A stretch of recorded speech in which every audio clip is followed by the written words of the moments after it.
حالات انسان کو بناتے نہیں بلکہ اس کی حقیقت آشکار کرتے ہیں۔ دنیا میں ایسے لوگ بہت زیادہ ہیں جن کا مقصد صرف اپنی خوشی، جوش اور نئی چیزوں کا تجربہ کرنا ہے۔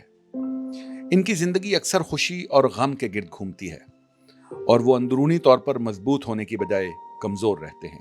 حقیقت میں بہت کم لوگ ایسے ہیں جو واقعی مضبوط ہیں۔ ان کا مقصد ذاتی خواہشات پوری کرنا نہیں ہوتا بلکہ قربانی دے کر اپنے کردار کو مضبوط بنانا ہوتا ہے۔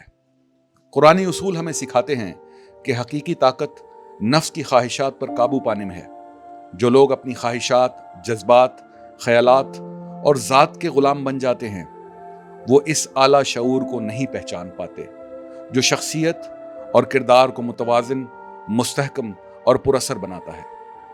انسان واقعی طاقتور تب بنتا ہے جب وہ اپنے محرکات اور خود غرض رجحانات کا باریک بینی سے جائزہ لیتا ہے اور اپنی زندگی کو اعلیٰ شعور اور اصولوں کے مطابق ڈھالنا شروع کرتا ہے۔ یہی اصول اور شعور انسان کو حقیقی طاقت اور استحکام فراہم کرتے ہیں اور یہی ادراک انسان کو مضبوط اور مؤثر بناتا ہے۔ اس شعور کا حصول ہی دراصل حقیقی طاقت کا راز اور سرچشمہ ہے۔ جب کوئی شخص بے پناہ تلاش، تکلیف اور قربانی کے بعد روحانی روشنی کی حقیقت کا ادراک کر لیتا ہے تو اس کے دل کو سکون اور خوشی نصیب ہوتی ہے۔ تو اس کا یقین قرآنی اصولوں پر اور بھی پختہ ہو جاتا ہے۔ جو اس اصول کو پا لیتا ہے وہ زندگی میں بھٹکنے کی بجائے سکون اور استحکام حاصل کر لیتا ہے۔ وہ شخص جو اپنی خواہشات کے تابع رہتا ہے، جب اسے جان و مال کا خوف لاحق ہوتا ہے تو وہ راستے سے بھٹک جاتا ہے۔ وہ ہر جائز اور ناجائز طریقے سے اپنے مقاصد اور ذاتی مفادات کے حصول کی کوشش کرتا ہے اور اپنے دشمنوں سے بچنے کے لیے سازشیں کرتا رہتا ہے۔ اسے یہ احساس نہیں ہوتا کہ اصل میں وہ خود ہی اپنا سب سے بڑا دشمن ہے۔ ایسے شخص کے ارادے اور اعمال ضائع ہو جاتے ہیں کیونکہ وہ سچائی اور حق کی طاقت سے خالی ہوتے ہیں۔ اس کی ہر کوشش ناکام ہو جاتی ہے کیونکہ وہ صرف اپنی ذات کے گرد گھومتی ہے۔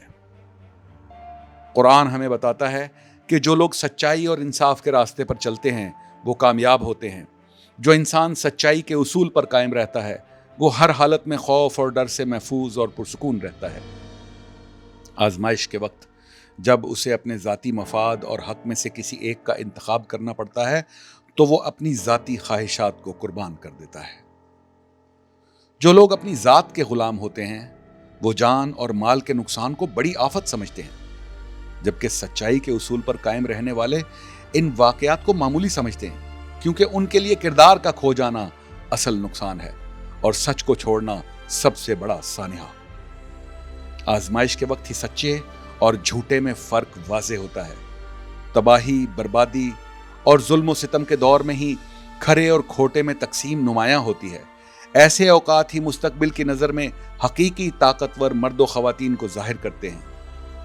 جو انسان اپنی خواہشات کے پیچھے چلتا ہے اسے مشکل وقت میں اندازہ ہوتا ہے کہ اگر اس سے دنیاوی نعمتیں چھن جائیں تو وہ تباہ و برباد ہو جائے گا، جبکہ حق کی راہ کا مسافر ان عارضی نعمتوں کے جانے کا خوف محسوس نہیں کرتا، حتیٰ کہ عزت اور زندگی کے جانے کا خوف بھی اسے اس کے مقاصد سے ہٹا نہیں سکتا۔ یہی حقیقی طاقتور انسان ہے جس کا ہر لفظ اور عمل باقی رہتا ہے اور آخرت میں بھی قابل عزت ہوتا ہے۔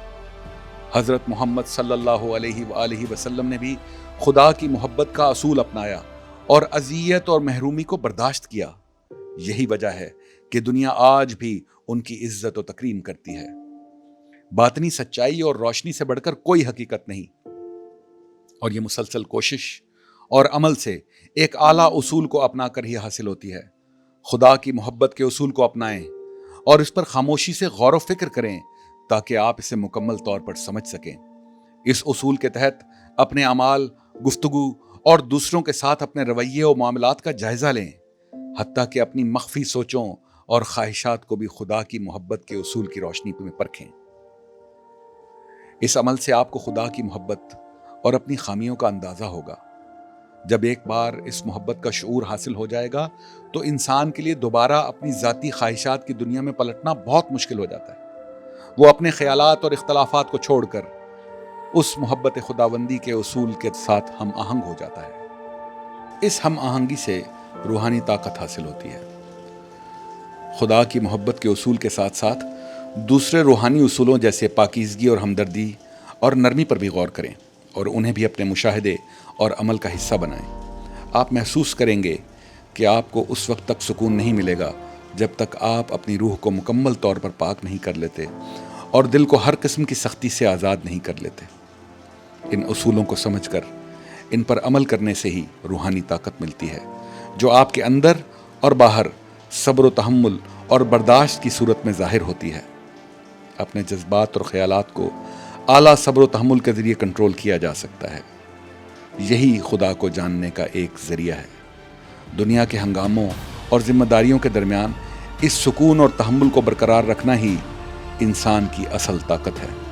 لوگوں کے ہجوم میں ان کے مطابق اور تنہائی میں اپنے مطابق رہنا آسان ہے، لیکن ایک عمدہ انسان ہجوم میں بھی خود کو تنہا اور آزاد رکھتا ہے، یعنی خدا کی محبت کے اصول کو تھام کر ہر لمحہ ذکر خدا میں مشغول رہتا ہے اور قلب کے سکون کا سامان کرتا ہے۔ بعض صوفیہ یہ مانتے ہیں کہ خود کو الگ رکھنا سیکھیں، اس سے معجزات وقوع پذیر ہونے کی طاقت ملتی ہے۔ جتنا انسان خود پر کنٹرول سیکھتا ہے اتنا ہی طاقتور بنتا ہے۔ بات اس ایک سچائی کے اصول کی طرف آتی ہے۔ جیسے ایک بچہ بہت کوشش کے بعد چلنا سیکھتا ہے، اسی طرح انسان کو کوشش کر کے خود کو کھڑا کرنا پڑتا ہے۔ فرسودہ نظام اور پسماندہ اصولوں سے خود کو علیحدہ کرنا پڑتا ہے، تبھی وہ اندر کی روشنی پاتا ہے۔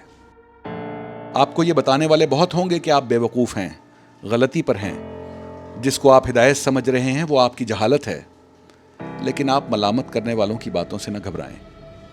حق کے راستے پر آپ کو ان کی باتوں کی حقیقت خود بخود عیاں ہو جائے گی، اس لیے بہادری سے حق کی راہ میں قدم بڑھائیں اور دوسروں کی غلامی کی بجائے اپنے ضمیر کی آواز سنیں۔ محبت الہی اور کلام الہی یعنی قرآن کا راستہ اپنائیں۔ اس حق کی راہ میں بظاہر آپ کو بہت سی مشکلات کا سامنا ہوگا، لیکن آپ آنے والی کامیابی پر یقین رکھیں۔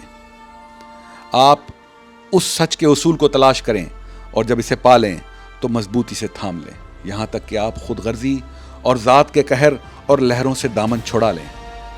کسی بھی طرح کی خود غرضی روح کی کمزوری اور موت کے مترادف ہے، اور روحانی اعتبار سے اپنی ذات کی قید سے آزادی اور بے غرضی زندگی کی علامت ہے۔ جب آپ روحانی اصولوں کی راہ پر چل پڑیں گے تو آپ اس اصول کی خوبصورتی، اس کے ابدی جوہر کی حلاوت کو محسوس کریں گے۔ خدا کی کبھی نہ ختم ہونے والی ذات اور اس کی لامحدود نعمتوں کی موجودگی کا احساس کر پائیں گے۔